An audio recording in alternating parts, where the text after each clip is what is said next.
when I met with Damien, and he told me about, you know, that he wanted to sort of uncover the man behind the myth. And once I started to learn about Neil and his wife Janet, I realized that there was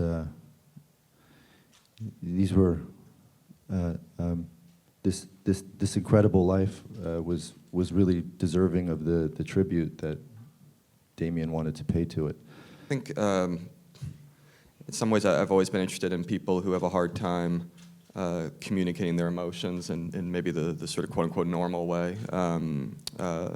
You know, something with a musical is you kind of can resort to song and dance to communicate those emotions in a way that words can't. With Neil, I think it was, there was such poetry, I think, for me, just looking at his life, in the sort of story of someone who, in many cases, seemed to sublimate his emotions into his work and into this passion that he had ever since he was a little boy, of passion for aviation. And this is someone who learned how to fly before he learned how to drive. Ryan and I spent some time up in the cornfields in Ohio where he grew up, at his old farmhouse where he grew up. And you know, it's not in the movie, but it kind of informed a lot of what we did in the movie, where you just go there, you see the sea of you know, flat cornfields and this giant sky, and you can kind of immediately understand why Ohio produces more astronauts than any other state in the U.S., any other part of the world. And so just this idea of someone who was continually drawn up there, couldn't even communicate why necessarily, maybe, but just needed to find answers up there. Buzz came to my very last day of shooting, which was nerve-wracking, you know, because yeah, it's a huge responsibility, and you know, I don't think the movie pulls punches. It's not sentimental, but I could rest comfortably knowing that this was the best researched movie I've certainly ever been a part of. To get to play a woman that is both strong and on the team and not in the shadows, and then also shown to be vulnerable, I mean, that's like an incredible character. So yeah, that was definitely what attracted me to the role, and I think Josh really made a point of that in his story, to have it be about the family, not just the man. It takes a filmmaker like Damien, who, those stories are there. It's not like those women were always there, just nobody was interested. You know, the story was here. The story was with the men who were going to the moon, and that's what I think the film's so amazing at doing, is the humanity of the men who were going was also not that important to anybody. Nobody really wanted to know that they had lives and that they had arguments with their wives and their kids and, you know, all those things. And I think it takes a filmmaker to shine the light on that and say that that's the real story, really. That's the story we want to know. We don't want to know what we've been told and fed and, you know, makes us believe in heroes and that all these people have superpowers. We, you know, and I can't read a script that's like that. I mean, that was my big worry in a way before tackling this, more so than, you know, trying to tackle space sequences or the set pieces. It was my first time tackling a subject matter that wasn't kind of my own experience.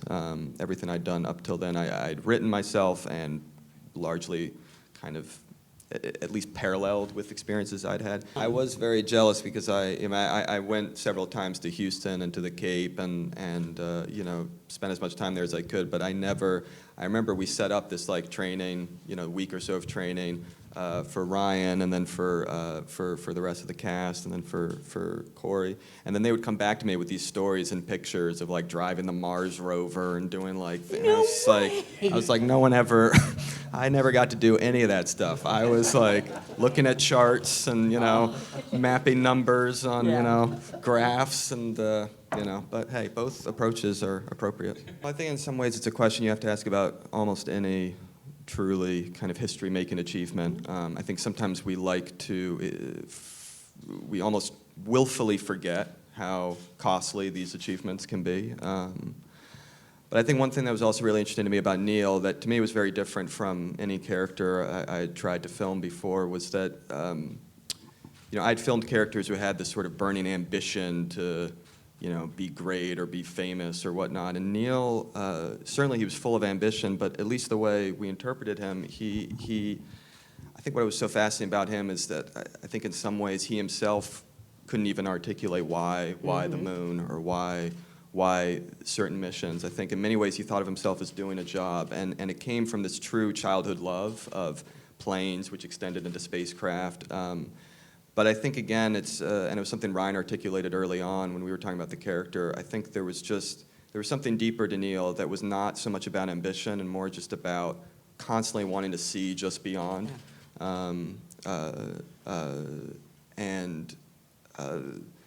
There was a line, I think, at some point that I think we maybe took from an interview of Neil's where he refers to peeking behind the curtain. Just that sort of beautiful sentiment, which I think in some ways, once you get beyond if you look beyond the space race aspect of that period of history, just that very kind of primal desire of humankind to just peek behind the curtain. We were given every opportunity to feel what they felt, as close as we could get while we were filming a movie. To have Al Warden, who was Apollo 15 astronaut, right there telling us, this is when you'd flip the switch, and then to look out the window and you see pretty much what we're seeing in the movie was incredible. I agree. I think that's arguably, one of the most famous things that's ever been said, and it was a huge, responsibility we felt to get it right. Not just in its,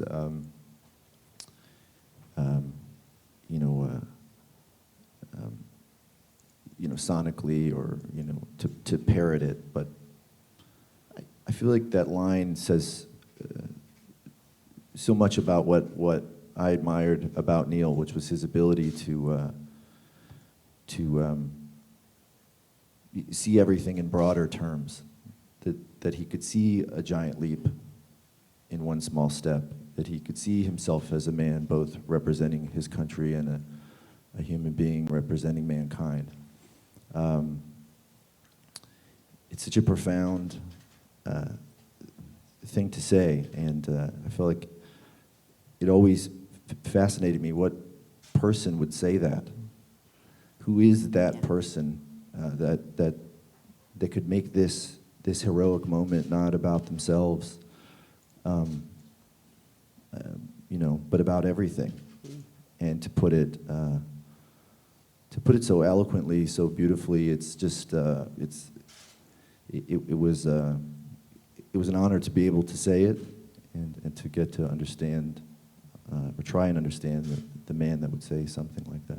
Ryan really it was just something that kind of, I think we, early on, and Ryan especially, sort of grabbed onto as this, not just backstory for Neil, but to try to really weave it into the fabric of the movie, again, weave it into the musical sounds of the movie. I sort of wound up rereading the story of Orpheus a lot and finding a lot of parallels in that, weirdly.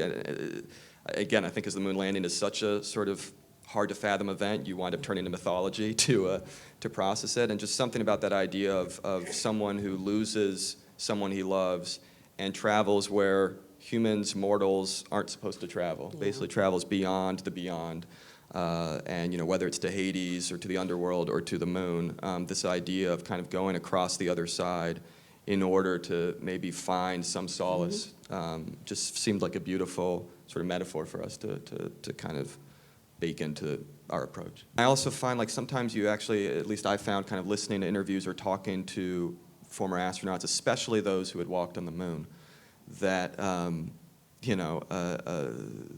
this sort of poet would come out of all of them. That they would talk about. You hear phrases like sitting on God's front porch, peeking behind the curtain, one small step for man, one giant leap for mankind, and many other phrases I'm not even thinking of. The documentary For All Mankind is a beautiful compendium of a lot of those sentences and phrases in the astronaut's words.